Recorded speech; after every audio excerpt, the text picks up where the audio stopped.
family in Christ. Today we have come to one of the best and one of the most important feasts, and that is baptism of our Lord. Like we were all baptized when we were young, but today our Lord gets baptized. Like 2000 years back, today was the day when the Lord got baptized. And why is it so important? Because today, on this day, on this feast that we celebrate, the Spirit of the Lord came upon Jesus. And when the Spirit comes down, the Bible says, the heavens open. And when the heavens open, the Spirit comes and there's a voice which comes and says, "This is my beloved Son, in whom I am well pleased." Like, why are these words important? Because here, God calls Jesus beloved. If you read the temptations, in the temptations, Satan uses the word son. Satan does not use the word beloved son. And here, God uses the word beloved. Why is this word beloved so important? Because we serve a Lord who is the messenger of love. In this line, "This is my beloved Son," God bestows His love for Jesus. And Jesus here symbolizes humanity. Like Jesus becomes human and takes our place. And if you read the scriptures properly, when Christ dies on the cross, then He says, "Father, into your hands I commend my spirit." The same Spirit that came down, now Jesus is submitting that Spirit back to Father. And the Bible says the curtains of the temple tore from top to bottom. It symbolizes what? The door of heaven once again opens from top to bottom. The veil that was in between man and the temple, man and the church, that got torn. And Jesus fulfilled His purpose. So that's the important thing of baptism. In baptism, Christ blesses us with that Spirit. A spirit that only I can have. My spirit, my friend cannot have. My friend's spirit, I cannot. My mission is my mission. My friend's mission is my friend's mission. Like we all have different missions. John the Baptist had a mission. His mission was many things, but one of his greatest mission was to baptize Jesus. And Jesus, on the other hand, his mission was to showcase love. His mission was to give us redemption. His mission was to do everything that God wanted him to do. So today, on this very day, let us understand our mission, our call to be missionaries. Like we are all called to be missionaries. Matthew chapter 28, what does Jesus say? What is His last commandment? "Go and baptize in my name." That is His last commandment. So we are called to go and baptize. Now baptize here does not mean literally go pani dal do uske upar nahi. Baptizing is baptizing like Christ, that is praying for that person, letting the Spirit of God come on that person, as showing that person the correct way, that is showing a person that Jesus is the way, Jesus is the truth, Jesus is the life, showing that person how to love. That person might be a wretched soul, bringing that person back to Christ. That's how you fulfill your mission. Your mission, as Mother Teresa would rightly say, your mission is to spread love.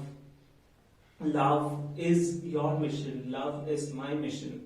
And today another thing that the church reminds us is our two baptismal promises. The first promise, if you all remember, is, do you let go of Satan? And the second promise, do you accept Christ? When you were baptized, when I was baptized, the priest asks these two questions.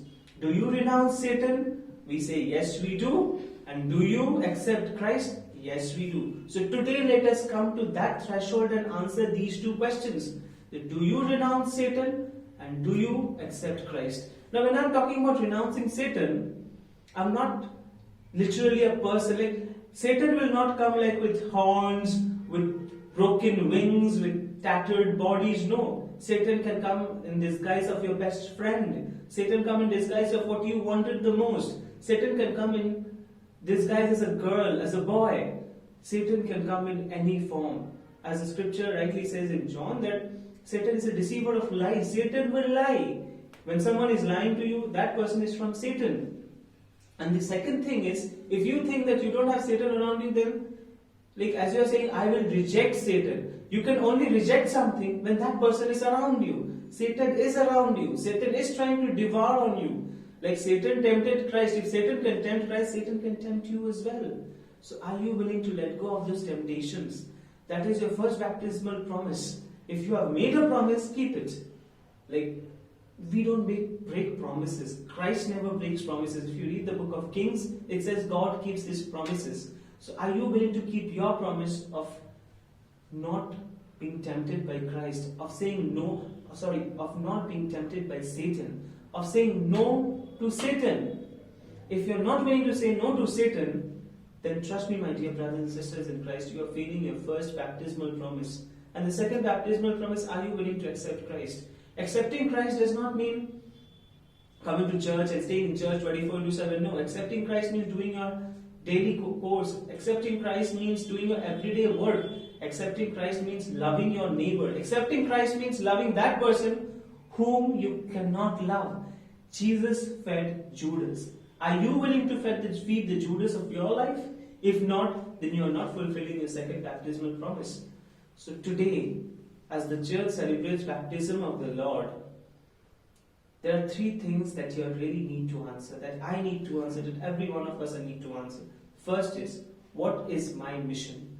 What is my baptismal mission that God has assigned me? If you still don't know, then pray, kneel down, ask the Lord, Lord, show me my mission. The second thing is, are you renouncing Satan? That is your first baptismal promise. If not, then start renouncing Satan in all the small things. Start saying no in things that affect you. Run away, flee away from places where you see that there is satanic thing going on, like evil worships, wrong relationships, harming people. All these things, run away from it. And third and the most important thing, are you willing to accept Christ?